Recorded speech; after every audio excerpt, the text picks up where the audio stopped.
हरदा से खबर। शुक्रवार को कलेक्ट्रेट सभाकक्ष में जिला पंचायत की मुख्य कार्यपालन अधिकारी अंजलि जोसेफ जोनाथन की अध्यक्षता में जिला जल एवं स्वच्छता समिति की बैठक आयोजित की गई।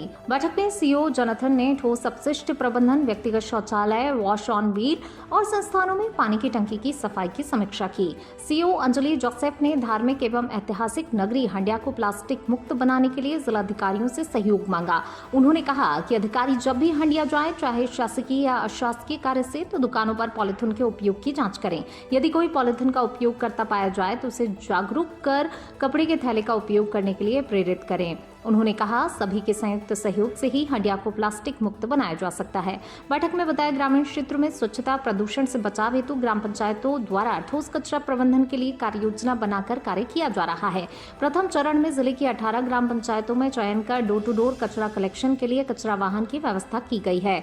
चयनित ग्राम पंचायतें जनपद पंचायत हरदा, हंडिया, मगरधा, डगा, वास्कर, गहाल, सोनतलाई, बैड़ी, जनपद पंचायत खिरकिया, पोखरनी, मांदला, मोरगड़ी, सांगवा माल, रहटा कलां, जनबानिया, चारुआ, जनपद पंचायत टिमानी, रहटगांव, छिपानेर, छिदगांवमेर, बिच्छापुर, तजपुरा, धौलपुर कलां, बजानिया। सीओ ने निर्देश दिए, आगामी चरण में शेष ग्राम पंचायतों को भी शामिल कर जिले की सभी ग्राम पंचायतों में सीईओ ने निर्देश दिए कि आगामी चरण में शेष ग्राम पंचायतों को शामिल कर जिले की सभी ग्राम पंचायतों में ठोस अपशिष्ट प्रबंधन का कार्य कराया जाएगा।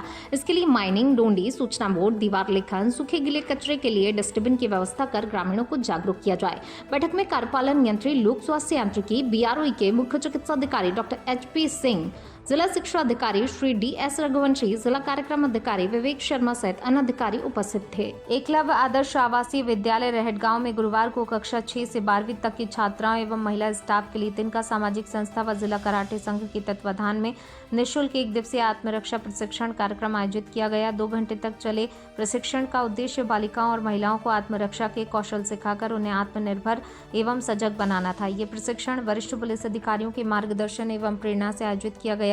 प्रशिक्षण संस्था के प्रशिक्षकों द्वारा बताया गया। प्रशिक्षण के दौरान छात्राओं और महिला स्टाफ को हाथ पकड़ने, पीछे से पकड़ने, बाल खींचने, धक्का देने और अन्य आपात परिस्थितियों से सुरक्षित निकलने की प्रभावी आत्मरक्षा तकनीकों का व्यवहारिक अभ्यास कराया गया। प्रशिक्षण की विशेषता रही, प्रतिभागियों को केवल पारंपरिक आत्मरक्षा तकनीकों तक सीमित नहीं रखा गया, बल्कि ये सिखाया गया आपातकालीन परिस्थितियों में रोजमर्रा की उपयोगी वस्तुओं का अपनी सुरक्षा के लिए प्रभावी ढंग से उपयोग कैसे किया जा सकता है। प्रशिक्षण में पानी की बोतल, पेन, किताब, नोटबुक, घड़ी, हेयर क्लिप, चाबी के गुच्छे, अन्य दैनिक उपयोग की वस्तुओं का सुरक्षा के साधन के रूप में सुरक्षित उपयोग समझाया गया। संस्था की ओर से बताया, 2 घंटे का विशेष आत्मरक्षा प्रशिक्षण कार्यक्रम बालिकाओं और महिलाओं को जीवन भर के लिए आत्मविश्वासी और सजग बनाने के उद्देश्य से तैयार किया गया है। संस्था अब तक 94,423 बालिकाओं, महिलाओं और बच्चों को आत्मरक्षा कराटे का प्रशिक्षण प्रदान कर चुकी है। कार्यक्रम के अंत में विद्यालय प्रबंधन ने तिनका सामाजिक संस्था व कराटे प्रशिक्षण दल का आभार व्यक्त करते हुए कहा, वर्तमान समय में प्रत्येक बालिका के लिए आत्मरक्षा का ज्ञान अत्यंत आवश्यक है। विद्यालय प्रबंधन ने भविष्य में भी निःशुल्क प्रशिक्षण कार्यक्रम आयोजित करने की आवश्यकता पर बल दिया। हरदा कलेक्टर सिद्धार्थ जैन ने शुक्रवार को टिमरनी विकास खंड के विभिन्न शैक्षणिक संस्थानों का निरीक्षण कर शिक्षण व्यवस्था, मूलभूत सुविधाओं, विद्यार्थियों की शैक्षणिक गुणवत्ता का जायजा लिया। इस दौरान उन्होंने शिक्षकों को निर्देश दिए, विद्यार्थियों को होमवर्क की बारीकी से जांच करें ताकि उनके अध्ययन में शुद्धता बनी रहे। निरीक्षण के दौरान कलेक्टर ने हाई स्कूल पानतलाई का भ्रमण कर विद्यालय परिसर, कक्षा एवं अन्य व्यवस्थाओं का अवलोकन किया। प्राथमिक शाला दूध कच्छ में कलेक्टर ने प्रकाश व्यवस्था बेहतर बनाने के निर्देश दिए। मिडिल स्कूल निमाचा कला के निरीक्षण के दौरान कलेक्टर ने ब्लैक बोर्ड पर नया पेंट कराने, विद्यालय की शैक्षणिक व्यवस्था सुदृढ़ रखने के निर्देश दिए तथा मध्याह्न भोजन की गुणवत्ता एवं व्यवस्था की जानकारी ली। इसके बाद कलेक्टर ने पीएम श्री शासकीय कन्या हायर सेकेंडरी स्कूल टिमरनी का निरीक्षण किया। भ्रमण के दौरान कलेक्टर ने ग्राम पानतलाई की उचित मूल्य की दुकान का भी निरीक्षण किया। उन्होंने राशन वितरण व्यवस्था, स्टॉक और अभिलेखों के संधारण की जांच की और पात्र उपभोक्ताओं की ई-केवाईसी की प्रगति की जानकारी लेकर निर्देश दिए। निरीक्षण के दौरान एसडीएम टिमरनी शैलेंद्र बड़ूनिया, जिला शिक्षा अधिकारी देवेंद्र सिंह रघुवंशी, डीपीसी गरिमा टोप्पो सहित संबंधित विभागों के अधिकारी उपस्थित थे। जबलपुर कलेक्टर श्री राघवेंद्र सिंह के निर्देशन एवं अनुविभागीय अधिकारी आधारताल पंकज मिश्रा के मार्गदर्शन में 28 एवं 29 जुलाई को शहर के विभिन्न क्षेत्रों में संचालित संदिग्ध क्लिनिक और चिकित्सा संस्थानों का निरीक्षण किया गया। निरीक्षण के दौरान शाहीन मोहम्मद खान, जो कि होम्योपैथी डिग्री धारक द्वारा संचालित शाहीन दवाखाना बिना वैध चिकित्सीय योग्यता के एलोपैथिक दवाओं के मरीजों का उपचार करते हुए पाया गया। इसी प्रकार श्री निसार अंसारी द्वारा संचालित रहमानी शिफाखाना क्लिनिक में बिना किसी सक्षम डिग्री के एलोपैथिक दवाओं से मरीजों का उपचार किया जाना पाया गया। जांच के दौरान दोनों ही संस्थानों से एलोपैथिक दवाइयां एवं उपचार संबंधी सामग्री बरामद की गई। निरीक्षण दल, जिसमें तहसीलदार आधारताल वीर बहादुर धुर्वे, शासकीय चिकित्सक डॉक्टर शत्रुघ्न दहिया, डॉक्टर के वर्मा, हनुमानताल थाने से पुलिस बल द्वारा आवश्यक दस्तावेजों का परीक्षण किया। प्रथम दृष्टया नियमों के उल्लंघन पाए जाने पर दोनों क्लिनिकों के विरुद्ध कार्रवाई में दवाइयों के सैंपल जब्त करते हुए अगली कार्रवाई तक क्लिनिक को तत्काल प्रभाव से सील कर बंद कर दिया गया। सर, मामला जानकारी में कहीं कुछ क्लिनिकों पर कार्रवाई की गई है, क्या है? आजकल ये शिकायत मिल रही थी कि जो झोला छाप डॉक्टर हैं या बिना डिग्री के डॉक्टर हैं, वो उनके द्वारा एलोपैथिक दवाइयों का इलाज किया जा रहा है। ऐसी शिकायतों पर कलेक्टर महोदय के निर्देश पर हमारे जो कार्यपालिक मजिस्ट्रेट हैं और स्वास्थ्य विभाग के जो अधिकारी हैं, उनके द्वारा 2 डॉक्टरों पर की डिग्री की जांच की गई और ये पाया गया कि उनके पास MBBS या एलोपैथिक का इलाज करने संबंधी डिग्री नहीं है। उनके द्वारा एलोपैथिक का इलाज किया जा रहा था, ऐसे में उनके खिलाफ कार्रवाई की गई, उनका दवाखाना सील कराया गया। सर, इन पर और कोई विभागीय कार्रवाई की जा रही है? चूँकि स्वास्थ्य विभाग के अधिकारी साथ थे और स्वास्थ्य विभाग के द्वारा जो भी नॉर्म्स है उसके तहत इनके खिलाफ कार्रवाई होगी। सर, क्या नाम है क्लिनिक और कहाँ पर? एक डॉक्टर शाहीन मोहम्मद खान है और एक और डॉक्टर है जिनके द्वारा ये किया जा रहा था। 2 डॉक्टरों के खिलाफ हुई है। मध्य प्रदेश के जबलपुर में पुलिस ने गत 21 जून को हुई सनसनीखेज घटना का खुलासा कर दिया है। पुलिस अधिकारियों के अनुसार उस दिन शहर में गंभीर मामला सामने आया, जिसमें बदमाशों ने एक गवाह को रोककर उसकी गाड़ी में तोड़फोड़ की और उस पर जानलेवा हमला करने का प्रयास किया था। इस घटना के बाद से ही पुलिस प्रशासन हरकत में आ गया था और आरोपियों की तलाश तेजी से शुरू कर दी गई थी। जाँच के दौरान पुलिस को पता चला इस वारदात को अंजाम देने वाले आरोपी पहले से ही कई आपराधिक मामलों में वांटेड थे और उन पर इनाम घोषित था। पुलिस ने तत्परता दिखाते हुए आरोपियों तनिष्क जायसवाल, सम्राट चौधरी को धर दबोचा। इनमें से एक आरोपी बेलबाग क्षेत्र का रहने वाला है, जबकि दूसरा इसी इलाके से ताल्लुक रखता है। थाना प्रभारी घमापुर प्रवीण कुमार ने बताया, गिरफ्तारी के बाद पुलिस ने घटनास्थल की पूरी रिक्रिएशन प्रक्रिया पूरी करवा ली है ताकि कानूनी कार्रवाई को और मजबूत किया जा सके। अब इन दोनों शातिर अपराधियों को न्यायालय में पेश करने की तैयारी की जा रही है। जबलपुर पुलिस की कार्रवाई से अपराधियों के हौसले पस्त हुए हैं। क्षेत्र में कानून व्यवस्था का संदेश मजबूत हुआ है।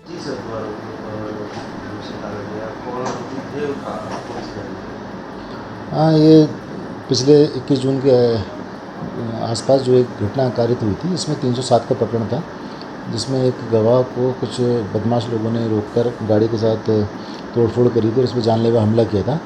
उसी के जो आदतन अपराधी हैं, जो पहले से भी वांटेड हैं, जो 5-5 हज़ार के नामी थे, इनको हमने गिरफ्तार किया है और गिरफ्तार करने के बाद घटनास्थल का रिक्रिएशन भी कराया है और अभी न्यायालय पेश किया जा रहा है इनको पुलिस में।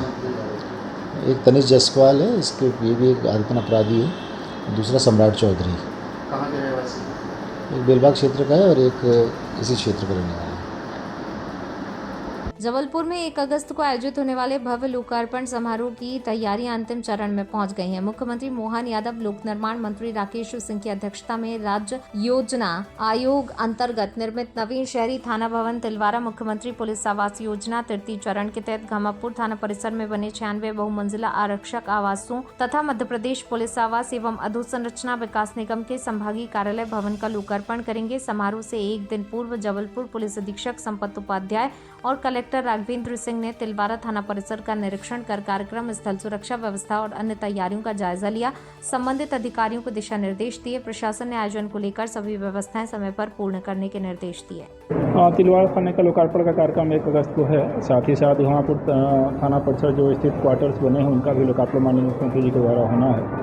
उसकी पूरी तैयारियाँ चल रही हैं और उम्मीद है कि इन सभी भवनों से पुलिस विभाग की एफिशिएंसी बढ़ेगी, कर्मचारियों को लाभ होगा, जनता को लाभ होगा। सर, प्रदेश का पहला थाना जो है, सीएम जो है खुद यहाँ पे आके बुला इस आंकड़े के संबंध में बहुत स्पष्ट नहीं है, लेकिन हाँ, ये थाने के साथ साथ अपने जो आवासीय परिसर बना है उसका, पुलिस हाउसिंग का भी एक कार्यालय बना है। तीनों का लोकार्पण है और निश्चय ही माननीय मुख्यमंत्री जी के द्वारा लोकार्पण के उपरांत सभी का मनोबल बढ़ेगा, सभी लोग अच्छा काम करेंगे और रख रखाव और चीज़ों का ध्यान भी अच्छा रहेगा। कल ये उद्घाटन माननीय मुख्यमंत्री महोदय द्वारा होना है, तो उसको लेकर आज इसका निरीक्षण किया गया है। कार्य अपना पूर्ण है।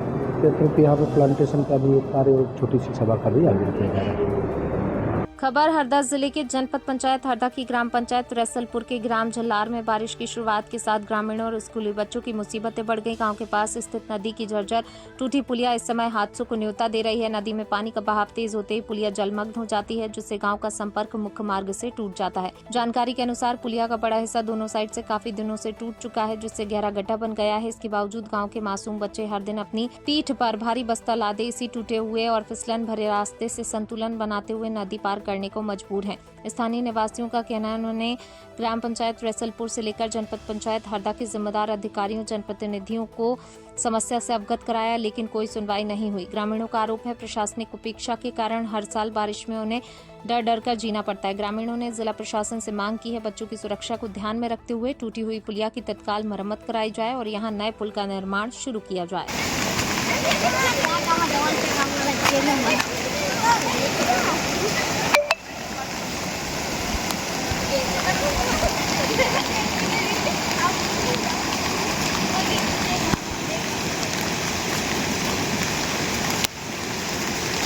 एक मिनट, क्या नाम है तुम्हारा? श्याम। कौन से स्कूल में पढ़ते हो? रुक जाइए। रैसलपुर। रैसलपुर। कौन सी क्लास पढ़ते हो? 9वीं। तो डेली आपका आने जाना कैसे रहता है? इसी मार्ग से आते हो? वो पानी आया तो फिर क्या करते हो? रुक जाते हैं, है ना, रुक जाते हो। क्या नाम बेटा आपका? आशीष। कौन सी क्लास पढ़ते हो? 9th में। तो आप रोजाना आने निश्चित करते हो? हाँ, वो फिर पानी दिया जाता तो फिर क्या करते हो? हम रुक जाते फिर, है ना। हाँ।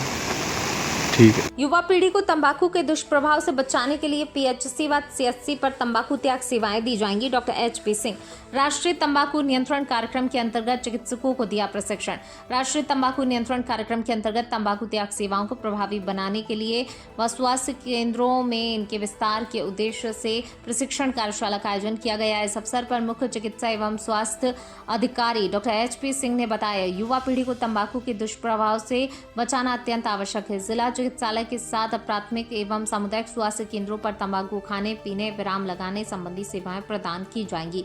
प्रशिक्षण में डॉक्टर पीयूष दोगने एवं डॉक्टर चित्रा इंगले ने तंबाकू सेवन की वर्तमान स्थिति, तंबाकू छोड़ने की आवश्यकता, तंबाकू त्याग केंद्रों की भूमिका, राष्ट्रीय तंबाकू क्विटलाइन एम सेशन सेवा तथा स्वास्थ्य संस्थानों के माध्यम से उपलब्ध परामर्श एवं उपचार सेवाओं की जानकारी दी। प्रशिक्षण के दौरान प्रतिभागियों को 5A ask, advise, assess, assist, arrange एवं 5R relevance, risk, reward, road block, reputation आधारित व्यवहार परिवर्तन, परामर्श, संक्षिप्त सलाह, brief advice, ask, advice, refer तथा प्राथमिक स्वास्थ्य स्तर पर तंबाकू त्याग सेवाओं के सुदृढ़ीकरण की रणनीतियों से अवगत कराया। कार्यक्रम में उपस्थित जिला स्वास्थ्य अधिकारी डॉक्टर M.K. चौरे ने बताया, तंबाकू नियंत्रण की सफलता केवल उपचार तक ही सीमित नहीं है, बल्कि जन जागरूकता एवं समय पर परामर्श, सामुदायिक सहभागिता से ही अधिकाधिक लोगों को तंबाकू मुक्त जीवन की ओर प्रेरित किया जा सकता है। इस दौरान वरिष्ठ चिकित्सा अधिकारी doctor R.K. Vishwakarma, doctor Kesari Prasad, doctor Rajendra Onkar, doctor Sandeep Patel, doctor Vaibhav Sarwar, doctor Priyanka Namdev आदि उपस्थित रहे। छिदगांव रोड पर रेलवे ओवर ब्रिज निर्माण कंपनी एवं नगर परिषद की उदासीनता के चलते क्षेत्र के वार्डवासी परेशान। टिमंडी के छिदगांव रोड स्थित वार्ड क्रमांक 3 के रहवासी लंबे समय से जल निकासी समस्या को लेकर जूझते आ रहे हैं। विगत दिनों मात्र 1 घंटे की हल्की बारिश में ही कई घरों में 3 से 4 फीट तक पानी भर गया, तो वहीं कॉलोनियों के मार्ग अवरुद्ध हो गए। वार्ड वासियों का कहना है, झाड़, तलाई, गोहे, खेतों से आने वाला सिंचाई एवं बारिश का पानी क्षेत्र से निकलने वाले नाले से होकर गुजरता है। वर्तमान में जो पुलिया बनाई गई है उसमें छोटे पाइप डाल दिए गए हैं, जिससे बहते पानी की गति अवरुद्ध होने से बाढ़ की स्थिति निर्मित हो गई है। निर्माण कंपनी द्वारा इस ओर नहीं ध्यान दिया जा रहा है, न ही नगर परिषद संज्ञान ले रही है। वार्ड वासियों ने SDM शैलेंद्र बडोनिया को ज्ञापन के माध्यम से अपनी समस्या बताई और मांग की उक्त पुलिया को तोड़कर बड़ी पुलिया बनाई जाए, जिससे पानी निकासी सुचारू रूप से हो सके, बाढ़ की समस्या से निजात मिल सके। अप्रोच रोड भी शीघ्र बनाई जाए। इस दौरान वार्ड के अनिल किरार, पार्षद सुनील दुबे, विश्वकर्मा, मनवीर, दीपू पारगे, रामा सहित अन्य लोग मौजूद रहे। SDM बडोनिया ने मौके पर जाकर निरीक्षण कर समस्या के निराकरण का आश्वासन दिया। हमारे वार्ड क्रमांक 3 की विकट समस्या है, तो बारिश में बहुत प्रॉब्लम जाती है हमारे यहाँ। बारिश में अभी कुछ थोड़ी वर्षा होने के 1-आधा घंटे वर्षा होने के बाद ही है ना, घरों में पानी घुस गया था। DD पारगे जी के यहाँ है, टेम्बोनीकर जी के यहाँ है, एक रास्ता है वहाँ पर निकलने की निकासी बंद हो गई थी। तो हम एक निवेदन लेकर के आए थे डीएम साहब के पास कि भाई समस्या को हल करें। किस कारण से और समस्या हो रही है? ये पानी की निकासी नहीं हो पा रही है। तो हमारा एक निवेदन यही है कि वो जो नाला उधर से आया है झाड़तलाई तरफ से, तो वो पूरा खेत का पानी इसी साइड आता है 3 नंबर वार्ड में। तो वो जो नाला है उसको ओपन बनाया जाए, उसमें कोठी ना डाला जाए।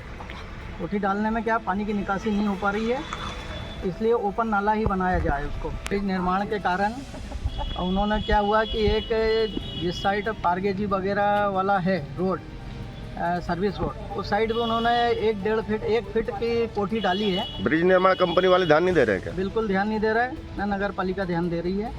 हमारा निवेदन यही है कि उस कोठी को भी पूरी निकलाई जाए और वहाँ कम से कम 2 से 2.5 फीट चौड़ी कोठी डाली जाए ताकि पानी निकासी आसानी से हो सके। सिद्दीकगंज पीएचसी में वृक्ष गंगा अभियान के तहत हरियाली की नई पहल, रोपे गए 251 पौधे।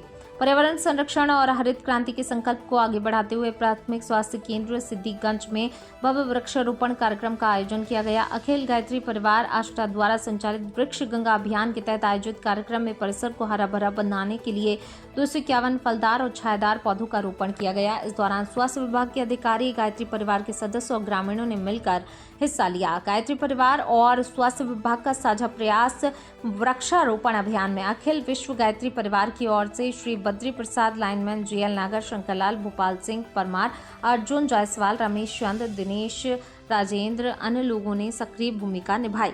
वहीं प्राथमिक स्वास्थ्य केंद्र की प्रभारी चिकित्सा अधिकारी डॉक्टर दीपराज बागरी के नेतृत्व में अस्पताल स्टाफ ने अपनी पूर्ण सहभागिता दर्ज कराई। नागर, MPW, बाबूलाल गढ़वाल, ममता पंचौली और निर्मल नायक सहित अस्पताल के समस्त कर्मचारियों एवं ग्रामीणों की अहम भूमिका रही। डॉक्टर दीपराज बागरी का संदेश, पर्यावरण शुद्ध रहेगा तो समाज भी स्वस्थ रहेगा। कार्यक्रम के सफल समापन पर प्रभारी चिकित्सा अधिकारी डॉक्टर दीपराज बागरी ने अखिल भारतीय विश्व गायत्री परिवार की पूरी टीम, अस्पताल स्टाफ और उपस्थित ग्रामीणों का हाथ से हृदय से रिपीट। कार्यक्रम के सफल समापन पर प्रभारी चिकित्सा अधिकारी डॉक्टर दीपराज बागरी ने अखिल विश्व गायत्री परिवार की पूरी टीम, अस्पताल स्टाफ और उपस्थित ग्रामीणों का हृदय से धन्यवाद दिया।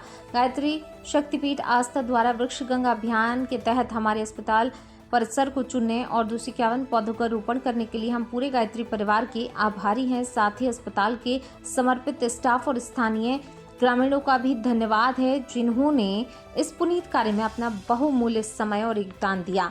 समाज के लिए प्रेरणादायक मिसाल। वृक्षारोपण के दौरान पूरा परिसर उत्साह से सराबोर दिखाई दिया। ग्रामीणों ने स्वास्थ्य केंद्र की अनूठी पहल की जमकर सराहना की। भ्रष्टाचार की चपेट में झारखंड में ईडी ने धनबाद में अवैध कोयला खनन और मनी लॉन्ड्रिंग मामले में छापेमारी कर 1.50 करोड़ से अधिक नगद, 150 करोड़ का बैंक बैलेंस और म्यूचुअल फंड तथा 500 करोड़ रुपए की संपत्ति के दस्तावेज बरामद किए हैं।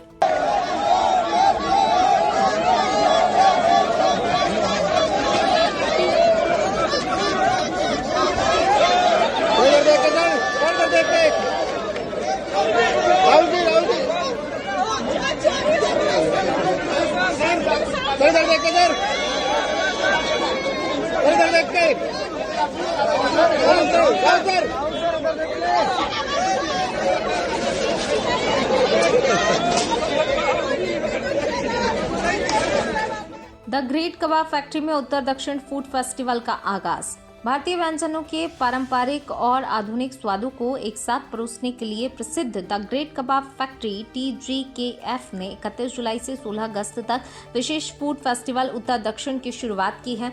विशेष आयोजन में उत्तर भारत के पारंपरिक जायकों और दक्षिण भारत के मसालेदार एवं तटीय व्यंजनों का अनूठा संगम भोजन प्रेमियों को एक यादगार अनुभव प्रदान करेगा। उत्तर दक्षिण फूड फेस्टिवल भारतीय खान पान की विविधता, परंपराओं, पाक कला का उत्सव है। द ग्रेट कबाब फैक्ट्री के अनुभवी शेफ द्वारा तैयार किए गए विशेष मेनू में देश के विभिन्न क्षेत्रों के प्रसिद्ध व्यंजनों को एक साथ परोसा जा रहा है। 31 जुलाई से 16 अगस्त तक चुनिंदा आउटलेट्स पर आयोजित होने वाला ये फूड फेस्टिवल भारतीय भोजन प्रेमियों को उत्तर और दक्षिण भारत के बेहतरीन स्वादों का अद्भुत अनुभव प्रदान करेगा। जी सर, नमस्कार। मेरा नाम सचिन कुमार उपाध्याय है। मैं restaurant manager the great kebab factory Radisson करवा रहा हूँ। ये उत्तर दक्षिण जो आपने ग्रेट कबाब फैक्ट्री में शुरुआत किया है, क्या कहना है? ये सर हमारा एक फूड फेस्टिवल है, प्रमोशन जिसको कह सकते हैं, जो उत्तर दक्षिण फूड फेस्टिवल के नाम से है, जो कि कवर करता है हमारा कश्मीर से लेके कन्याकुमारी तक जो फेमस डिशेज कबाब है उसको कवर करता है। क्या दिन का ये महोत्सव है और क्या क्या लेके? ये जो है 31 जुलाई से शुरू होके 16 अगस्त तक रहेगा। ये इसकी टाइमिंग जो है शाम को 7 बजे से लेके रात को 11:30 बजे तक डिनर में, और संडे को लंच भी हम लोग बोलते हैं जो 12:30 बजे से लेके 3:30 बजे तक रहता है। क्या क्या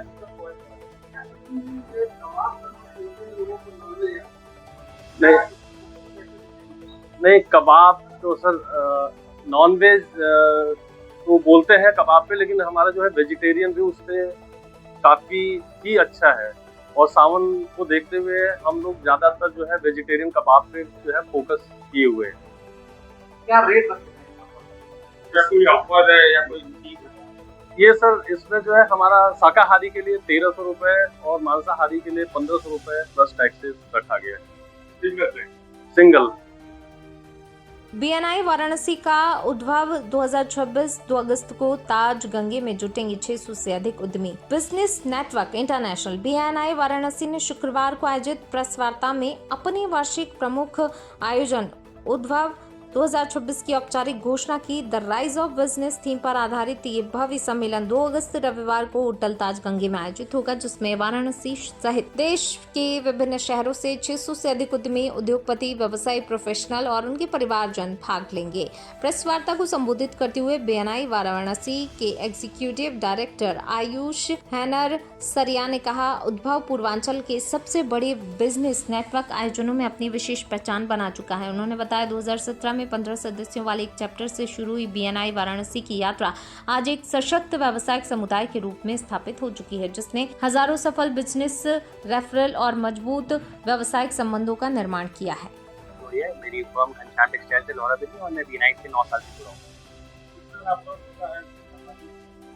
बीएनआई बहुत ज़्यादा लाभप्रद है। मैं भी 9 सालों जैसे वर्षा जी ने किया, मैंने 9 साल में एक फर्निशिंग के बिजनेस से 10 CR का बिजनेस क्लोज किया है, जो कि एक ऑर्गेनाइजेशन में बहुत बहुत बड़ा अमाउंट होता है। जितने बिजनेसमैन मिनिमम 600 जुड़े हुए हैं and people want to join BNI more. क्या चीज़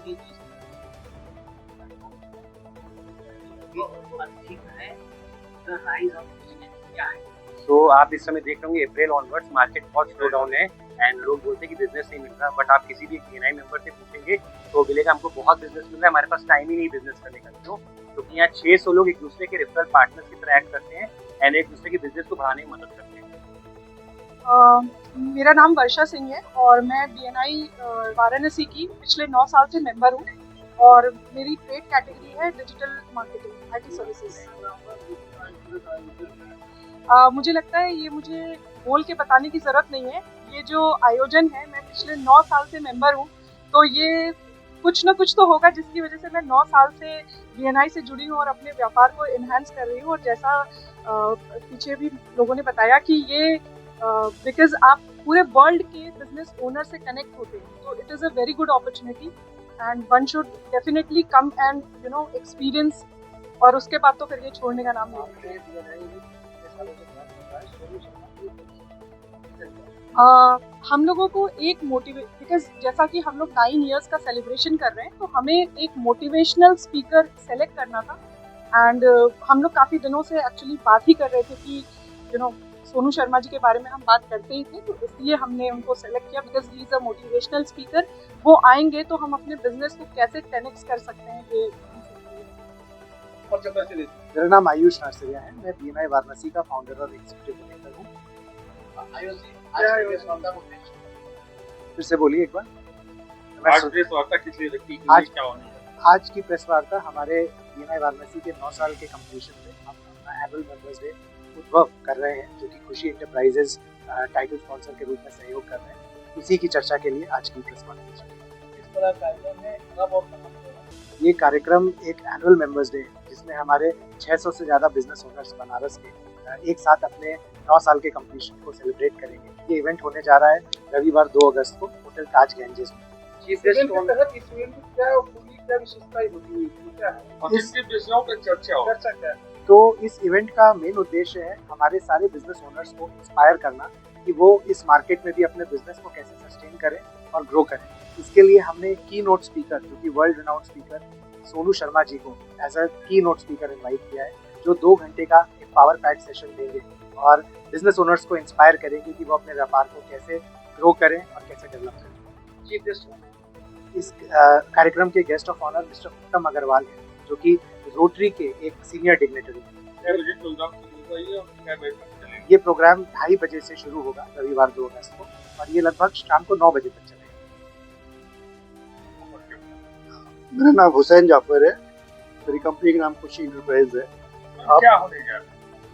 खुशी इंटरप्राइज ने BNI का ये जो 9th इनका ईयर है इन्होंने कंप्लीट किया है, इसका एक बहुत भव्य प्रोग्राम कर रहे हैं बनारस के आज गैंजेस में, उसको स्पॉन्सर हम कर रहे हैं। ठीक है, हमारा करने का रीज़न, इनके साथ ज्वाइन करने का रीज़न है कि हमने खुशी इंटरप्राइज के साथ अपना एक कारपेट एक्सपीरियंस सेंटर खोला है, जो पूरे इंडिया में इकलौता है, जहाँ की अंडर वन रूफ इंडिया के किसी भी कोने में जो भी कारपेट बनती है वो आके कोई भी यहाँ एक्सपीरियंस कर सकता है। ये आपको फिर बता दूँ, ये इस पूरे इंडिया में इकलौता है कि जहाँ पे हर तरह की कारपेट को यहाँ लोगों को दिखाया जाता है, उसके बारे में बताया जाता है कि कारपेट क्या होती है, कैसी होती है, क्यों खरीदे क्यों ना खरीदे, क्या अच्छा है क्या खराब है, कितने की मिलती है। तो जब आप फ्यूचर में कभी भी कारपेट खरीदें तो आपके पास एक नो हाउ हो, क्योंकि कारपेट के बारे में बड़ी भ्रांतियाँ हैं मार्केट में। कारपेट ड्यूरेबल नहीं होता, कारपेट बहुत महंगा होता है, तो इसको तोड़ने के लिए हमने बनाया। और यहाँ आके किसी को भी किसी तरह का प्रेशर कारपेट खरीदने के लिए नहीं होता, उनको सिर्फ एक्सपीरियंस कराया जाता है। तो इसलिए ये 1 and only इन इंडिया है, और आपके माध्यम से हम काशी की जनता को, देश की जनता को कहेंगे आएँ और कारपेट को एक्सपीरियंस करें, क्योंकि अगर आप एक कारपेट भी हमारी कारपेट इंडस्ट्री से खरीदते हैं तो इसका सीधा इम्पैक्ट है वो जाता है आर्टिजन के ऊपर, रोजगार के ऊपर। हमारे यहाँ 20 लाख लोग कारपेट की बुनाई और सारे फिनिशिंग वगैरह में लगे हुए हैं। तो अगर कारपेट हमारा लोकल जो है, वोकल फॉर लोकल अगर होते हैं, तो ये आर्टिजन को काम मिलेगा और हमारे देश की प्रगति में सहयोग करेगा। बहुत होगा सर, क्यों नहीं होगा। आपस में ये एक ऐसा प्लेटफॉर्म है सर कि एक दूसरे पर कोई नहीं जानता कि ये क्या करते हैं, वो क्या करते हैं, वो क्या करते हैं। हमें आज अलग अलग, तो BNI ने एक प्लेटफॉर्म बना के दिया है कि आप लोग आइए, आपस में कनेक्ट होइए। आज के दिन आपको मालूम है सोशल मीडिया का दौर है, तो आज किसी को मान लीजिए आपको सूरत में किसी चीज़ की जरूरत हुई, आपने BNI के सूरत के मेंबर को आपने कनेक्ट किया, वो आपको उस चीज़ के बारे में पूरा बता देगा। तो इससे अच्छा प्लेटफॉर्म हमें नहीं लगता कि पूरी दुनिया में कोई हो। राधा किशोरी स्कूल रामनगर में सर्वाइकल कैंसर के प्रति जागरूकता फैलाने के उद्देश्य से एक विशेष कार्यक्रम का आयोजन किया गया। कार्यक्रम में छात्राओं को सर्वाइकल कैंसर से बचाव, इसके लक्षण और रोकथाम के उपायों की जानकारी दी गई। साथ ही जागरूकता बढ़ाने के लिए छात्राओं को जानकारी पूर्ण पैम्पलेट वितरित किए गए। कार्यक्रम के दौरान विशेष रूप से 14 से 15 वर्ष आयु वर्ग की किशोरियों को सर्वाइकल कैंसर से बचाव के लिए समय पर HPV टीकाकरण कराने के महत्व के बारे में बताया गया। विशेषज्ञों ने कहा ये टीका भविष्य में गंभीर बीमारी से सुरक्षा प्रदान करने में महत्वपूर्ण भूमिका निभाता है।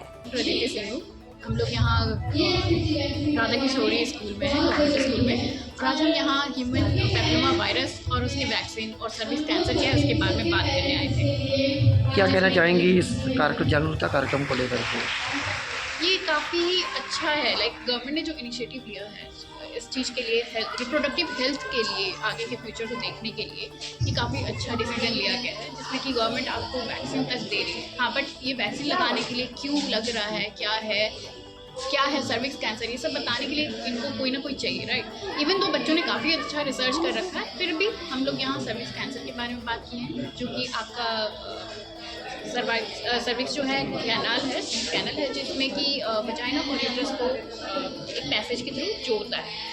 तो उसमें जो कैंसर हो रहा है क्यों हो रहा है, जिस पे हम आगे HPV के बारे में बात करें, ह्यूमन पैपिलोमा वायरस, वो कैसे हो रहा है, वो कहाँ से होता है, उसको कैसे बचाते हैं, ह्यूमन पैपिलोमा वायरस होने की वजह से क्या क्या सिम्टम्स होते हैं, मतलब डिजीज़ जो हो रही है, इन्फेक्शन जो हो रहा है वो कैसे दिख रहा है, ये सब के बारे में भी हमने बात करी है। और जैसा कि मैंने उनको बताया कि HPV इन्फेक्शन क्यों डेंजरस है, डेंजरस इसलिए क्योंकि वो साइलेंट है, ठीक है, वो 2 साल तक 1-2 साल के उसमें खुद से ही ठीक होता है, खुद से ही होता है। पर ये बार बार जो रिकरेंट हो रहा है या उसके जो सब टाइप्स हैं उसके बारे में भी अगर बच्चे चाहेंगे तो हम लोग और बात कर सकते हैं, ये मेडिकल नॉलेज के उसमें चला जाएगा।